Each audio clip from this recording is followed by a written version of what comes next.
Kamusta ka na? Ayos ka lang ba? Happy ka ba? O sad pa rin ba? Kaya't halika na, sumama ka na sa pinagrupi na at iba pa. Bata matanda, biyuda at biyuda, may asawa man o kaya'y wala. Sama-sama tayo'y maglakbay, dito ka na, di ka na mag-iisa.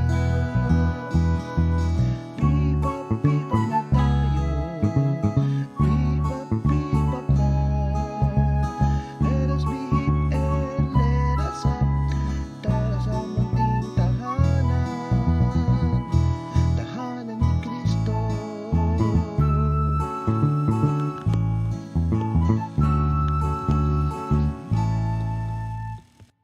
Good afternoon! Welcome Yes. to P-Pop Live! Yes, so that is Paris Pastoral Accompaniment Program. Yes, and that is every Sunday Mhm. at 1:30 p.m. At kung na-late man kayo o nakalimutan ninyo, meron naman tayong playlist. Yeah. No, lahat po ng mga pinapalabas ng P-Pop Live. Pwede balikan. Yes, and excited po talaga kami ngayon kasi continuation po ito ng mga videos din ng For World Day Yes. of Grandparents and Elderly. Yan. Kaya naman, ang nakisip na topic natin ngayon, siyempre galing pa rin kay Pope Francis. Sinabi niya nung World Meeting of Families Yes, kaya nga, na ginawa sa Philadelphia, USA.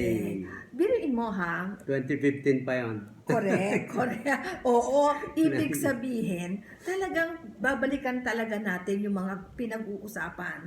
Kasi, actually, pag hindi natin binabalikan, hindi nangyayari no? Talagang dapat natin na ulit-ulitin. Kaya naman natin ito yung nakuha natin kasi yung ating fourth world, Senior ka na? correct ka dyan. Naku, huwag mo sabihin yan, kasi pag senior ka, ako ano ka kaya? Senior ka na. Ibig sabihin po kasi, paano mo makikita yung grandparents ngayon? Tapos apo ka, nakita mo yon.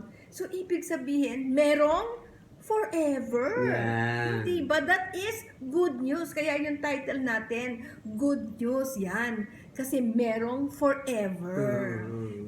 So, pag tinignan nyo lang nila yung mga pictures, mamaya, talagang marerecall nila, no, na, wow, naku sana, yung mga bagong kasal, umabot kami sa ganyan. At pag umabot kayo sa ganyan, meron talagang forever. Till death do us part. Di ba? Yeah. So yan pala ang sabi ni Pope Francis, may our children find in us models and incentives Yeah. to communion. Ibig sabihin, yung walang division. But we are different maybe, but we are united. Magkakaisa tayo. Kaya naman, yung mga anak, yung mga apo, ay sila lalaki rin with a full flower of all the good seeds which our Father has sown. Yes. Kaya nga sabi, no, kung talagang gusto talaga natin matupad itong forever na sinasabi, sabi nga ni Pope Francis dito, no, I leave you a question for each one to answer to himself. Since I said the word impatient, sabi ganon, he said, in my house do we yell? Nagsisigawan ba sa bahay? Or do we speak of love and tenderness? This is good way to measure our love. Yan. So, yan, mabuti na lang ang mga matatanda, siguro kulang na sa energy kaya hindi na rin makasigaw. At saka siguro, no, hindi naman kasi sabi nga, walang perfect marriage. But there is love. So yung love po ang makapapatibay ng inyong samahan kung merong pag-ibig. Di ba?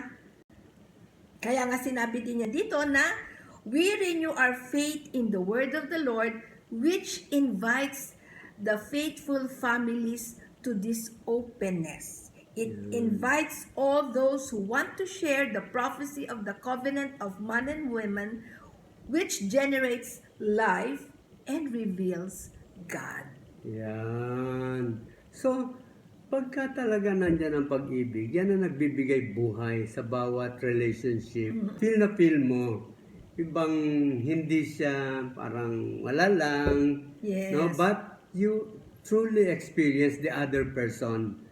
Yung kanyang buhay parang konektado sa'yo. Naalala ba yun? Minsan, nasa isang room kayo or nasa family room, nakaupo lang, parang you enjoy being with yourself, alam mo na nandyan lang sila, meron silang kanya-kanyang ginagawa, but there is that atmosphere of oneness, unity. Yes. Yun. Kaya sinabi din dito, no, may our children, sabi ni Pope Francis, find in us men and women capable of joining others in bringing to full flower all the good seeds which the Father has sown. Kaya yung background po ng ating palabas ngayon, mga bulaklak. Tanungin mo kung anong klaseng bulaklak yon.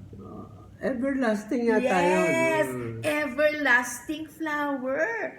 No, 'di ba? So ibig sabihin, yung bloom po niyan hindi po siya nalalanta. No? Lagi siyang maganda. Kaya dahil si God, meron siyang itinanim na seed sa atin. Sa lahat po, walang exception. Nasa atin na lang po yung kung talagang palalaguin natin. Yeah.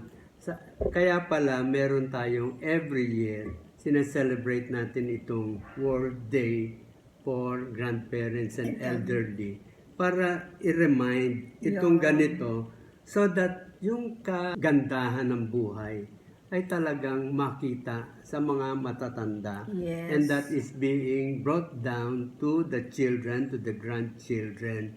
At yan ay pagka naging kultura, it will continue to grow in numbers. At ang mundo ay talagang magiging masaya. Yan. At saka minsan pumasok ba sa isipan, minsan ako iniisip ko, bakit kaya si Lord, ginawa pa tayo yung tatanda pa tayo, may kukulubot yung mukha natin, uugod-ugod. Ba't hindi na lang pagdating ng 50, no? Kunin na lang niya tayo, bakit haaabot pa tayo ng 100, tapos yung itsura natin, o kaya, bakit yung itsura natin nagiging ganun, ba't hindi na lang maging 100 years old tayo, pero yung mukha natin, mukha pa rin tayo 30 years old. May purpose yun, kasi nakikita natin yung, ayun actually yung purpose nun para sa atin, no? Sa sarili natin. Kasi minsan sa sobrang nalulung na tayo sa kamunduhan, no? Pagka sobrang excited ka, lagi kang wala kang weakness, may iba talaga nakakalimutan tumawag kay God.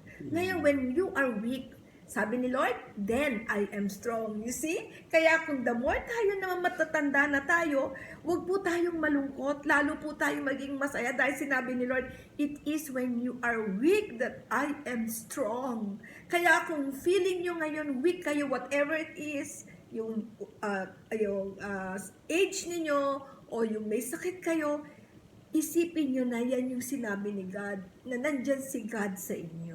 Diba? Kaya dapat maging masaya tayo sa mga nangyayari sa buhay natin. Yan. Okay, so again, we'll see you next Sunday. Okay. See you!